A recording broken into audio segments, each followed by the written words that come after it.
नमस्कार दोस्तों, आपका स्वागत है अपनी YouTube चैनल PFP में। वीकली Q&A सेशन की शुरुआत करते हैं। सबसे पहला क्वेश्चन है your view on market correction और अपसाइड। तो फिलहाल के लिए निफ्टी साइडवेज नज़र आता है। मिड टर्म के बारे में बात करें तो नीचे के साइड पे 16,400 और ऊपर के साइड पे 18,600, ये दोनों लेवल जब तक नहीं टूटते हैं मार्केट में साइडवेज मूवमेंट आपको देखने को मिलेगा। इस 2000 पॉइंट की रेंज में मार्केट में बहुत ही ज़्यादा वॉलेटिलिटी हमें दिखाई पड़ सकती है। बड़े गैप अप, बड़े कैप डाउन देखने को मिल सकते हैं। एक दिन में मार्केट 2-3% ऊपर नीचे भी जा सकती है, लेकिन जब तक ये लेवल्स नहीं टूटते हैं कोई प्रॉपर डायरेक्शन दिखाई नहीं पड़ सकता। ये हो गया मिड टर्म। शॉर्ट टर्म के बारे में बात करें तो शॉर्ट टर्म की रेंज हमें 17,000 से करके 18,000 के दिखाई पड़ती है।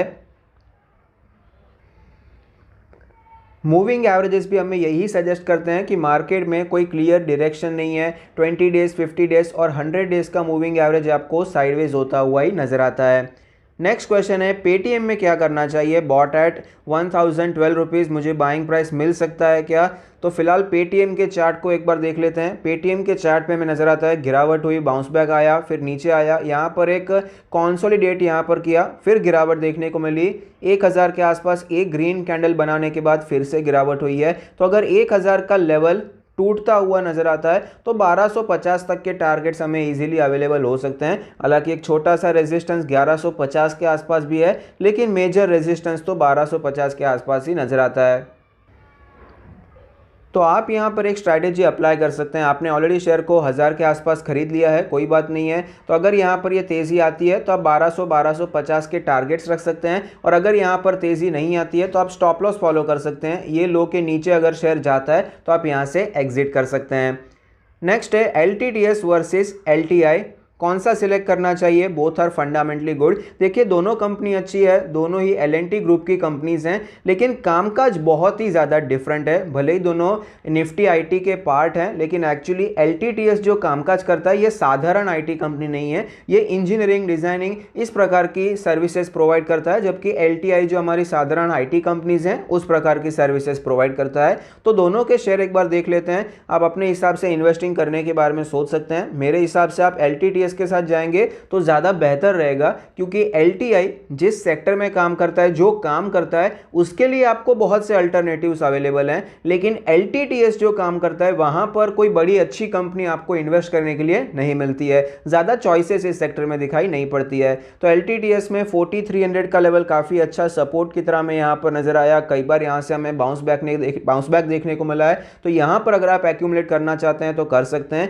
हालांकि अगर ये लेवल टूट जाता है तो आपको यहाँ पर इजीली 10-15% का फॉल देखने को मिल सकता है। तो चाहे तो आप स्टॉप लॉस के साथ खरीदना चाहें तो वो कर सकते हैं। 4300 का सपोर्ट है तो तकरीबन 40-50 के आसपास आप स्टॉप लॉस लेकर बाइंग करने के बारे में सोच सकते हैं।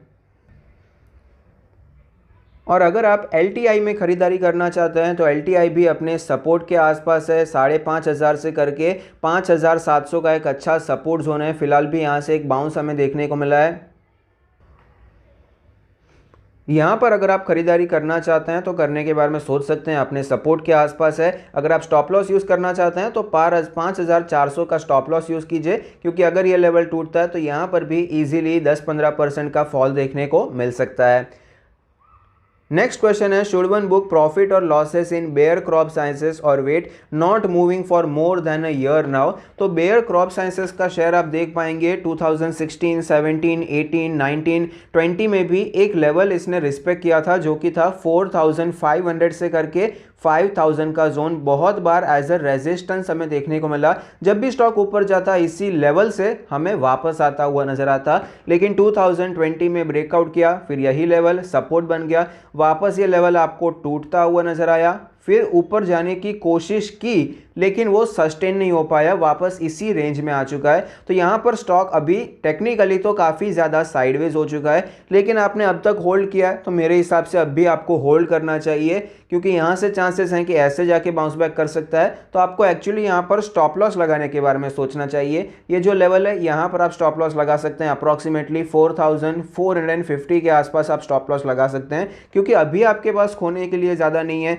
आपने ऑलरेडी इतना बड़ा टाइम करेक्शन देखा, ऑलरेडी आप 1 साल से होल्ड करते आ रहे हैं, तो अब भी होल्ड कीजिए। और अगर 4450 हिट होता है तो आप एग्जिट करने के बारे में सोच सकते हैं।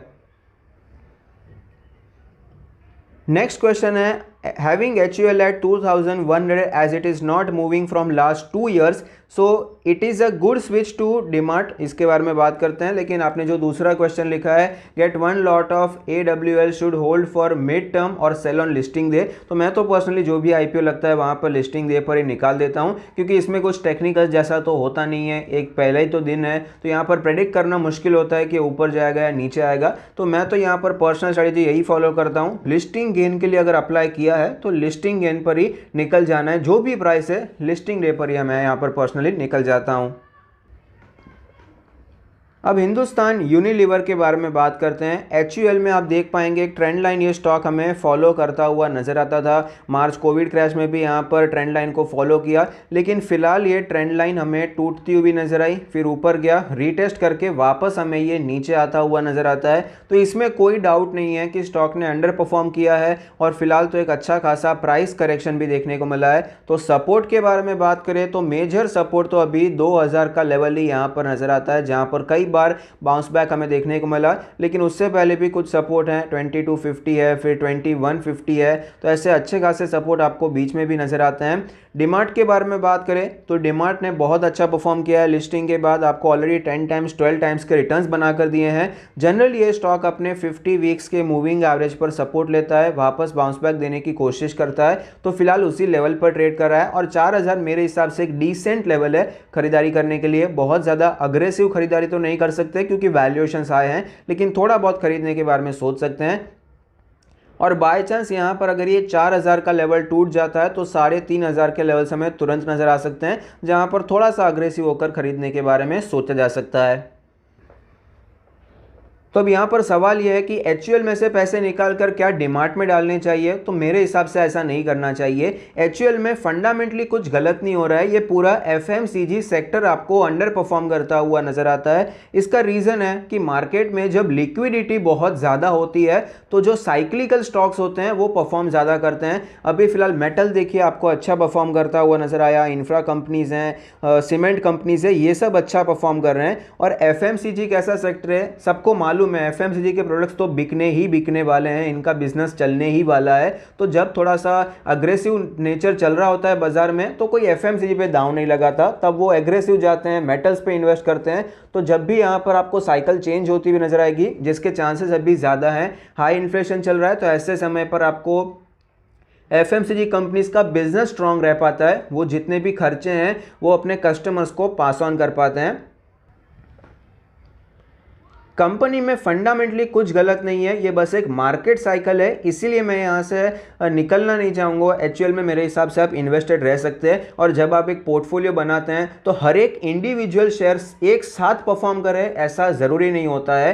HUL आज परफॉर्म नहीं कर रहा है, कल HUL परफॉर्म करेगा, आपका कोई दूसरा शेयर होगा वो परफॉर्म नहीं करेगा, तो आपको इंडिविजुअल शेयर पर नहीं जाना है। पूरा पोर्टफोलियो एक अच्छे तरीके से आपको क्रिएट करना चाहिए। उसमें कुछ शेयर्स तो ऐसे रहेंगे जो कि at one point of time आपको अंडर परफॉर्मेंस करके देंगे, कुछ शेयर्स ऐसे भी निकलते हैं जो कि कुछ वोडाफोन आइडिया, येस बैंक भी बन जाते हैं। तो ऐसी सिचुएशन भी हमें देखने को मिल सकती है, लेकिन फिलहाल HUL में ऐसी कोई सिचुएशन नहीं है, फंडामेंटली कुछ गलत नहीं है, तो निकलने के बारे में ना सोचे, यहां पर आप होल्ड कर सकते हैं।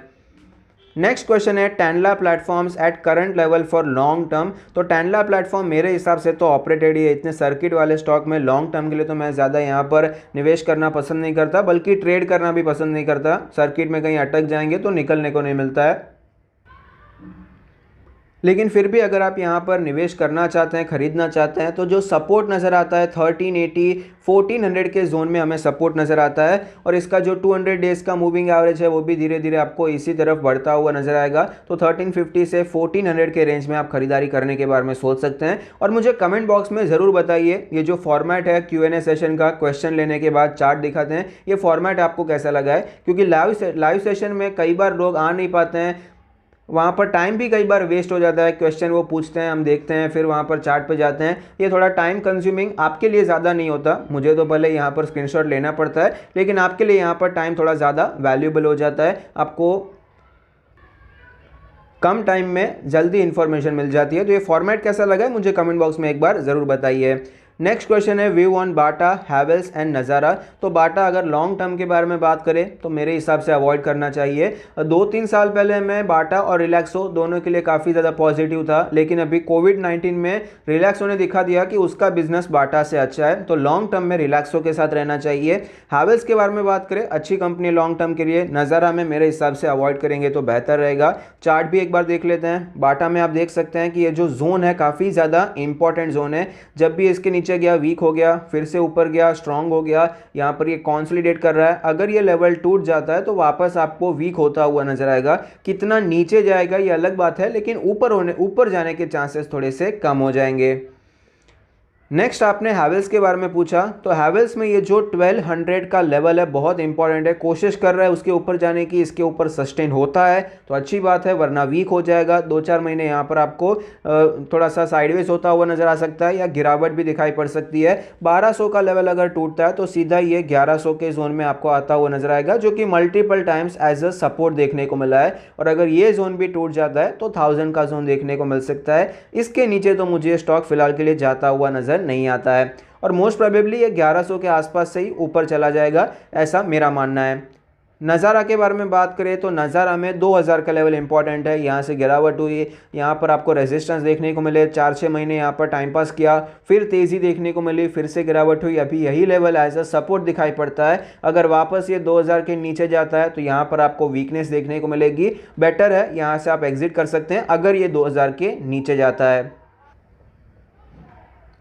नेक्स्ट क्वेश्चन है CDSL और BSE लॉन्ग टर्म के लिए तो अच्छी कंपनीज हैं। चार्ट के बारे में बात करें तो CDSL आप देख पाएंगे इसके लिए 1440 के आसपास का जोन काफ़ी ज़्यादा इंपॉर्टेंट जोन की तरह नज़र आता है। तो यहाँ पर मोमेंटम आपको अभी फ़िलहाल काफ़ी अच्छा नज़र आता है। जब तक ये 1450 के ऊपर है तब तक मोमेंटम में कोई प्रॉब्लम नहीं है।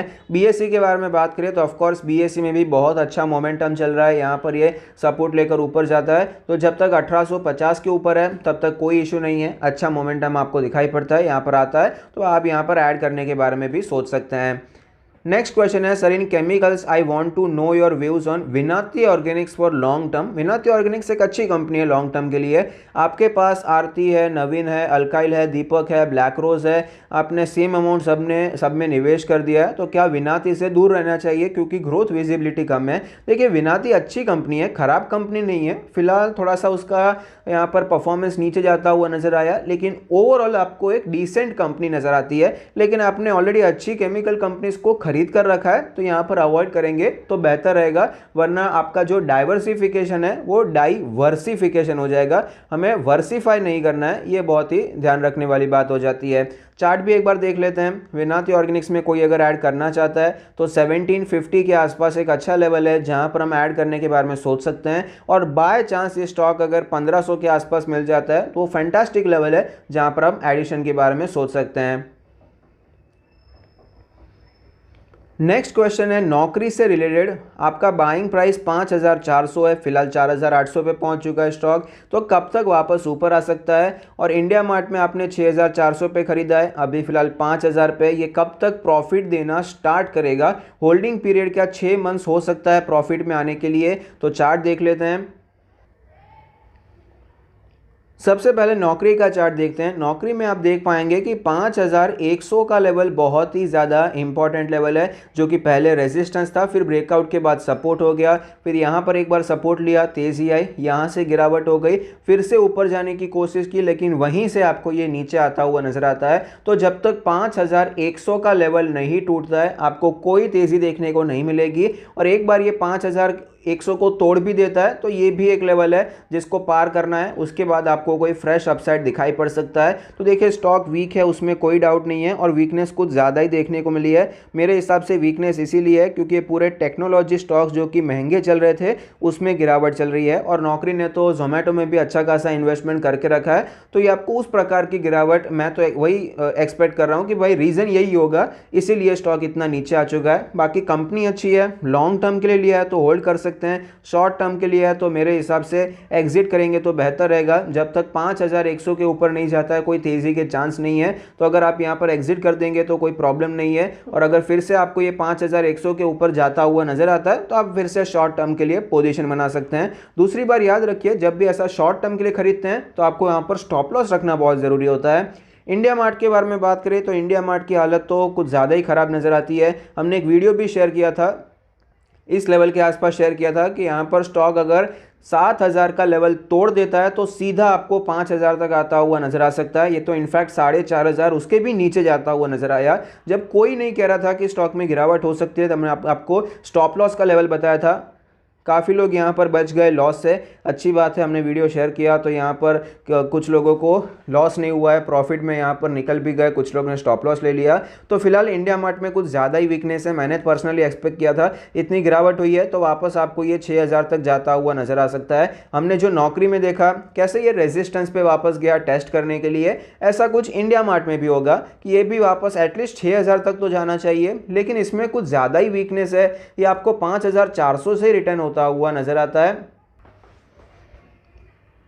तो यहाँ पर भी वही सेम स्टोरी रिपीट हो रही है। यहाँ पर भी एग्जिट करेंगे तो मेरे हिसाब से ज़्यादा बेहतर रहेगा, क्योंकि बिल्कुल भी यहाँ पर आपको स्ट्रेंथ नज़र नहीं आती है। 6 महीने में आपके लेवल्स वापस आएंगे या फिर और टाइम लगेगा, अभी बताना मुश्किल है। जब तक ये बेसिक 5400 इंडिया मार्ट में और हमने नौकरी पे कौन सा 5100 का लेवल देखा, ये बेसिक रेजिस्टेंस है, फर्स्ट रेजिस्टेंस है। अगर ये भी नहीं तोड़ पा रहा है स्टॉक, मतलब कुछ ज़्यादा ही वीक है, तो यहाँ पर फिलहाल तेज़ी के बारे में ज़्यादा नहीं सोचना चाहिए।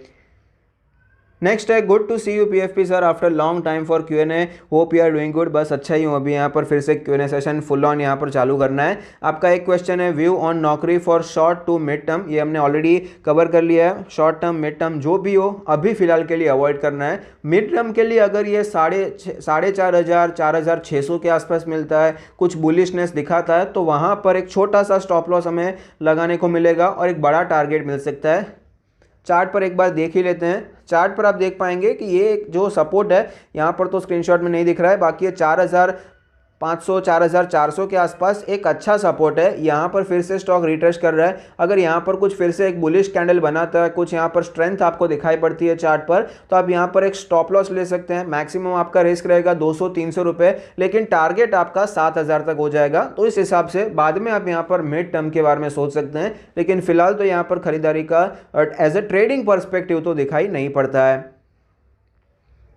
नेक्स्ट क्वेश्चन है PFP sir what happened in Haeckel. तो हिकल में देखिए वो सूरत का जो गैस लीक हुआ था उसका वो मामला चल रहा है, इसीलिए स्टॉक में हमें गिरावट देखने को मिली है। आपके पोर्टफोलियो में वो 465 के प्राइस पर है, कुछ गलत हुआ है तो ऑफकोर्स ये अच्छी बात तो नहीं है। उस पर हमें फिलहाल यहाँ पर कॉर्पोरेट गवर्नेंस ये सारे इशू भी आपको यहाँ पर दिखाई पड़ते हैं। तो ऐसी सिचुएशन में स्टॉक आपको अंडर परफॉर्म करता हुआ ही नजर आता है। तो यहाँ पर देखिए आपने क्वार्टर रिजल्ट की बात की, क्या क्वार्टर रिजल्ट का वेट करना चाहिए, तो इशू ये क्वार्टर रिजल्ट से है ही नहीं, ये दूसरा इशू है। गैस लीक हो गया था, कुछ लोग यहाँ पर शायद मर भी गए थे। तो ऐसी सिचुएशन में कंपनी काफ़ी बैड इमेज में आ जाती है और यहाँ पर कंपनी का फॉल्ट भी आ रहा है, फॉल्ट निकल रहा है। तो ये सारी चीज़ें ऑफकोर्स एज ए इन्वेस्टर हमें ध्यान में रखनी चाहिए। तो फिलहाल तो मेरे हिसाब से स्टॉक टेक्निकली भी काफ़ी ज़्यादा वीक चल रहा है। आप देख पाएंगे स्टॉक ने ये जो सपोर्ट था वो तोड़ दिया 480 के आसपास, उसके बाद कंटिन्यूसली नीचे आया है और नेक्स्ट जो सपोर्ट नज़र आता है, मैं डरा नहीं रहा हूँ, लेकिन चार्ट पे देखिए बीच में कुछ नहीं है, कहीं पर भी ऐसा ट्रेड ही नहीं किया है कि हम ऐसा बोल सकते हैं कि सपोर्ट है। तो नेक्स्ट सपोर्ट तो सीधा 200 रुपये के आसपास है, वहीं पर इसने खास ट्रेड किया था। उसके बाद तो यहाँ पर डायरेक्ट तेजी आई है, रॉकेट हो गया, तो बीच में कहीं सपोर्ट तो दिखाई नहीं पड़ता। अगर टाइम के साथ सिचुएशन चेंज होती है, यहाँ पर अगर इमेज सुधरती है कंपनी की, ओवरऑल आपको जो कोर्ट के निर्णय है वो हिकल के तरफ जाते हुए नजर आते हैं, तो आपको यहाँ पर तेज़ी देखने को मिल सकती है। तो कुछ यहाँ पर हमें फॉर्मेशन होता हुआ नजर आएगा, तो यहाँ पर सपोर्ट बदल भी सकता है, बाई चांस ये 400 या फिर 300 के आसपास से भी रिटर्न हो सकता है। लेकिन फिलहाल के लिए तो 200 के बाद 200 के पहले कोई सपोर्ट नज़र नहीं आता और यहाँ पर ये रिटेस्ट करने की कोशिश कर रहा है। 480 का सपोर्ट था, तोड़ दिया, ऊपर जा रहा है, तो चाहे तो आप यहाँ पर बेचने के बारे में भी सोच सकते हैं, क्योंकि ऐसी कंपनी जहाँ पर ऐसे कुछ केस होते हैं तो वहाँ से दूर रहना मेरे हिसाब से बेहतर रहता है। स्पेशली हम जैसे रिटेल इन्वेस्टर जो कि ज़्यादा जानते नहीं हैं कि अंदर अंदर क्या चल रहा है, सब इन्फॉर्मेशन हमें लेट मिलती है, तो एट लास्ट हमारे लिए तो ये इंपॉर्टेंट हो जाता है कि बेस्ट कंपनीज के साथ ही हमें रहना चाहिए। नेक्स्ट है please suggest on Biocon, holding it for more than year but it's at same price. फिलहाल यहाँ पर स्ट्रेंथ आ रही है तो क्या होल्ड करना चाहिए या एग्जिट करना चाहिए। तो बायोकॉन के चार्ट पर हम देख पाएंगे कि यहाँ पर ये एक इंपॉर्टेंट लेवल था जहाँ पर कई बार स्टॉक ने होल्ड किया लेकिन वहाँ से गिरावट देखने को मिली, फिर स्टॉक हमें ऊपर जाता हुआ नजर आया है, काफ़ी टाइम के बाद स्ट्रेंथ देखने को मिली है। मेरे हिसाब से आपको होल्ड करना चाहिए, इतना वेट किया है तो अब तो आपको होल्ड करना ही चाहिए क्योंकि एक्चुअली चार्ट पर तो अभी आपको स्ट्रेंथ दिखाई पड़ती है। तब तक ये तो जो था ये इन्वेस्टर का फेस था जहां पर वो एक्यूमुलेट कर रहे थे, बाकी अभी फिलहाल तेज़ी के चांसेस थोड़े से दिखाई पड़ते हैं। अगर आप चाहें तो आप स्टॉप लॉस का इस्तेमाल कर सकते हैं। ये जो लेवल है 350 इंपॉर्टेंट सपोर्ट बन चुका है, तो बाई चांस ये 340 के आसपास आता है तो आप एग्जिट करने के बारे में सोच सकते हैं, ये आपका स्टॉप लॉस हो सकता है। लेकिन ओवरऑल लॉन्ग टर्म के लिए कंपनी अच्छी है, अगर आप में होल्डिंग कैपेसिटी है तो आप होल्ड कर सकते हैं क्योंकि फंडामेंटल्स ओवरऑल कंपनी के हमें अच्छे नजर आते हैं। नेक्स्ट क्वेश्चन है एबॉट से रिलेटेड, एबॉट में क्या करना चाहिए। 15% लॉस में चल रहा हूं, तो फिलहाल ये स्टॉक काफ़ी ज़्यादा नीचे आ चुका है, 24,000 के लेवल से 16,000 के भी नीचे आ चुका है। पर्सनली मैंने सोचा नहीं था कि 16,000 का लेवल टूट जाएगा, लेकिन मार्केट में ऐसा ही होता है, जो सोचा होता है वो कभी होता नहीं है और जो नहीं सोचा होता है वही मार्केट में हो जाता है। तो फिलहाल तो देखिए यहाँ पर जो सपोर्ट है 15,000 का सपोर्ट नज़र आता है। कई बार यहाँ पर हमें लोज बनते हुए नजर आए हैं, सपोर्ट लिया है, वापस यहाँ पर ब्रेकआउट भी हुआ, तो ये 15,000 एक अच्छा लेवल है जहां से हम रिवर्सल एक्सपेक्ट कर सकते हैं। क्योंकि वीकली कैंडल्स आप देख सकते हैं, वीकली कैंडल्स में ऑलरेडी 5 कैंडल वीक बन चुकी है, तो एक छोटा सा रिवर्सल यहां पर एटलीस्ट 10% का रिवर्सल तो हम एक्सपेक्ट कर सकते हैं। और लॉन्ग टर्म के लिए अगर आपने लिया है, अच्छी कंपनी है, क्वालिटी कंपनी है, यहां पर आप इन्वेस्ट रह सकते हैं, ऐसा कोई बड़ा फंडामेंटल इशू फिलहाल दिखाई नहीं पड़ता है।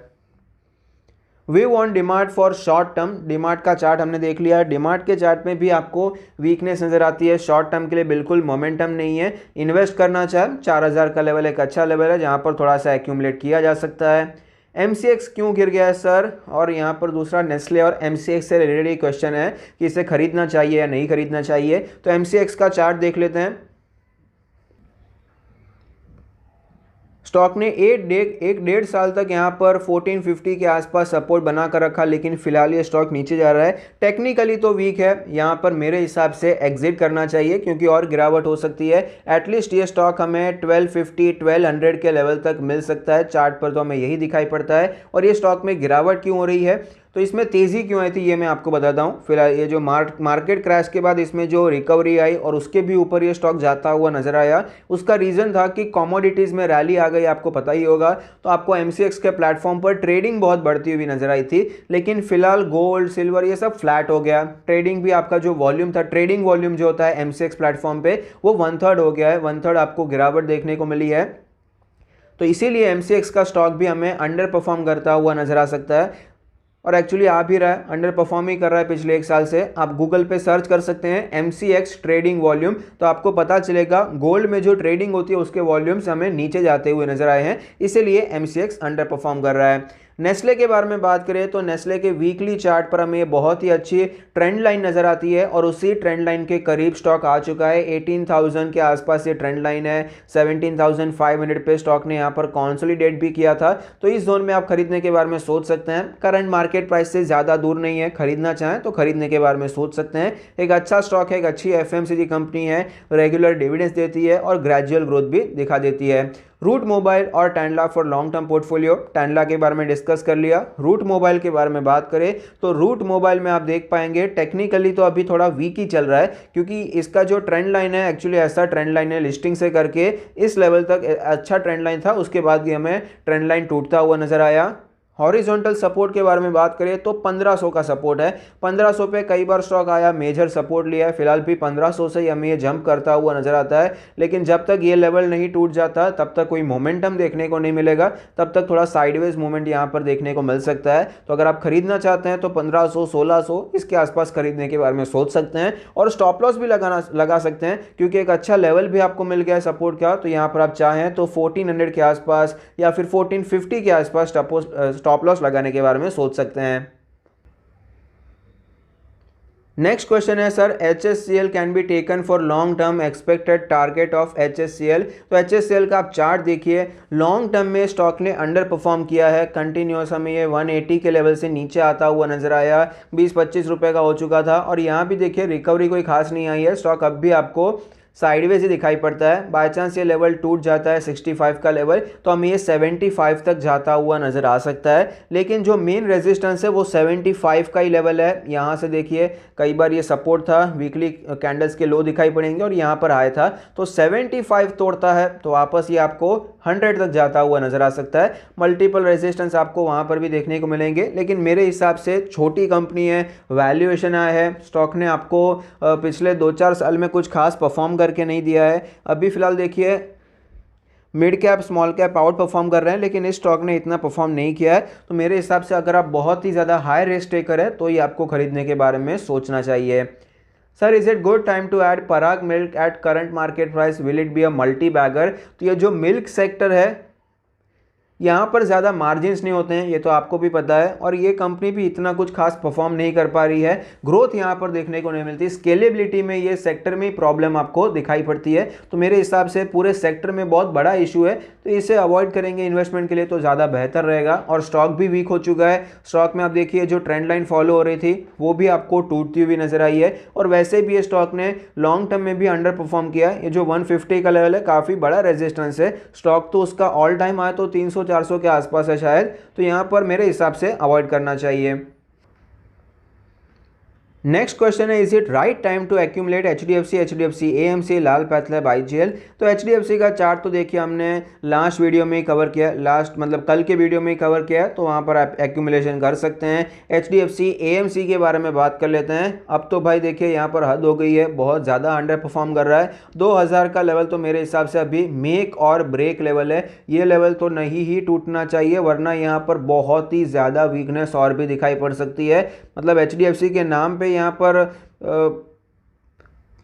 इन्वेस्टर्स भरोसा नहीं कर पाएंगे, उतना ज़्यादा ऑलरेडी ये वीक हो ही चुका है एक्चुअली। और 2000 का लेवल तो मेरे हिसाब से इसको रिस्पेक्ट करना चाहिए। यहाँ पर एक्चुअली साइडवेज हो सकता है, उसके बाद तेज़ी देखने को मिल सकती है। यहाँ से ज़्यादा प्राइस करेक्शन के चांसेस मुझे तो पर्सनली थोड़े कम नज़र आते हैं। पूरा एएमसी सेक्टर अंडर परफॉर्म कर रहा है, इसका वैल्यूएशन हाई था, इसलिए यहाँ पर हमें टाइम करेक्शन भी लंबा देखने को मिला और प्राइस करेक्शन भी देखने को मिला।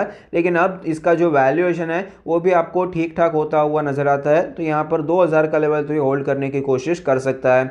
लाल पैथलैब के बारे में बात करें, और एक्चुअली आपने खरीदने के बारे में सोचा था, तो ऑफकोर्स यहाँ पर आप खरीद सकते हैं, लेकिन स्टॉप लॉस लगाइए। यहाँ पर भी 1900 के आसपास, 1950 के आसपास आप स्टॉप लॉस लगाकर रख सकते हैं।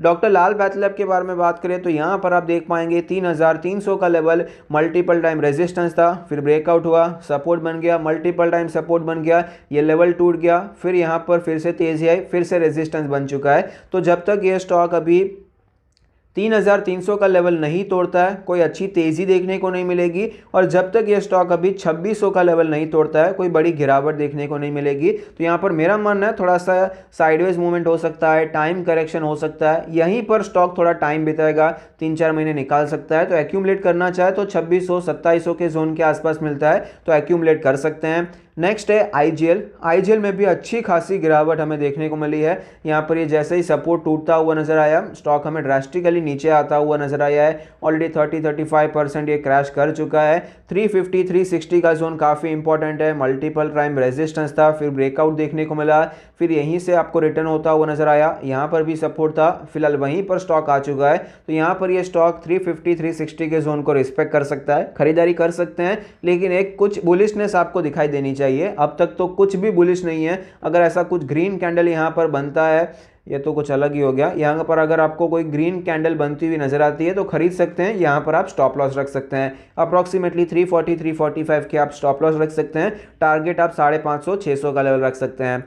नेक्स्ट है योर व्यू ऑन पॉलिसी बाजार, जोमैटो, यूटीआई, एएमसी, सारे कंपनीज के बिजनेस टेक्नोलॉजी पे बेस्ड हैं, स्टॉक प्राइसेस काफ़ी ज़्यादा गिर चुके हैं, तो लॉन्ग टर्म के लिए खरीदना चाहिए कि नहीं? तो यूटीआई, एएमसी के बारे में बात करें तो एएमसी में मेरे हिसाब से इन्वेस्ट करना है तो देखिए लिस्टेड प्लेयर्स में मेरे हिसाब से एचडीएफसी, एएमसी अच्छा है, इन्वेस्ट करना चाहते हैं वहाँ पर कीजिए। यूटीआई, एएमसी में अगर आप करना चाहते हैं तो 800 का लेवल एक जोन है जहाँ पर स्टॉक ने थोड़ा टाइम स्पेंड किया है, कोई बड़ा सपोर्ट इसे मैं नहीं कहूँगा, लेकिन स्टॉक इतना ऊपर जा रहा था कंटिन्यूसली कि ज़्यादा टाइम कहीं पर स्पेंड नहीं किया, लेकिन 800 के जोन में देखिए थोड़ा बहुत टाइम इसने स्पेंड किया है। तो यहाँ पर 800 में 820 रुपये ऊपर नीचे सपोर्ट हम एक्सपेक्ट कर सकते हैं, और अगर ये जोन भी टूट जाता है तो डायरेक्ट हमें 600 रुपये का जोन दिखाई पड़ सकता है। और मोमेंटम के बारे में बात करें तो जब तक ये 1000 रुपये का जोन नहीं टूट जाता है तब तक कोई खास मोमेंटम देखने को नहीं मिल सकता। पॉलिसी बाजार के बारे में बात करें तो पॉलिसी बाजार में भी आपको वीकनेस नज़र आती है। जब तक ये स्टॉक हमें 1060 के ऊपर जाता हुआ नज़र नहीं आता, यहाँ पर कोई खास मोमेंटम हम एक्सपेक्ट नहीं कर सकते। इनफैक्ट जब तक ये 1100 के ऊपर नहीं जाता तब तक हम कोई खास मोमेंटम एक्सपेक्ट नहीं कर सकते हैं। देखिए यहाँ पर ये पॉलिसी बाजार में भी आपको स्टॉप लॉस के साथ काम करना ज़रूरी है, और फिलहाल तो नीचे के लेवल से भी काफ़ी ज़्यादा ऊपर है और रेजिस्टेंस भी नज़दीक है, तो फिलहाल के लिए अवॉइड करना चाहिए। जोमेटो के बारे में बात करें तो जोमेटो के लिए 125 का लेवल अच्छा लेवल था, लेकिन वो लेवल तोड़ दिया, सीधा आपको ये स्टॉक 20-25-30% क्रैश करता हुआ नजर आया। यहाँ पर वीकनेस का आप ये लेवल देख सकते हैं कि 100 के भी ऊपर नहीं जा पा रहा है। अगर ये 100 के ऊपर जाता है तो आपको 120 तक का स्पेस मिल सकता है, 120 तक ये स्टॉक जाता हुआ नजर आ सकता है, लेकिन फिलहाल कुछ वीकनेस ज़्यादा ही नजर आती है। पॉलिसी बाजार हो, जोमेटो हो, कार ट्रेड हो, नायका हो, ये जो भी कंपनीज इंटरनेट वाली है उनका वैल्यूएशन एक्सट्रीमली हाई है, तो यहाँ पर मेरे हिसाब से इन्वेस्टमेंट करने के बारे में नहीं सोचना चाहिए। ज़्यादातर लोग जो इन्वेस्टमेंट कर रहे हैं इसीलिए कर रहे हैं क्योंकि ऐसा फैमिलियर लगता है, इनके प्रोडक्ट्स हम यूज़ करते हैं इसीलिए, या तो फिर हम रह जाएंगे, फोमो में रह जाएंगे, इसीलिए लोग इन्वेस्ट कर रहे हैं। मेरे हिसाब से दोनों ही रीज़न कोई इतने अच्छे रीजंस नहीं है कि हमें यहाँ पर इन्वेस्ट करना चाहिए। आई होप आपको ये वीडियो अच्छा लगता है। Thank you. Stay happy, happy investing.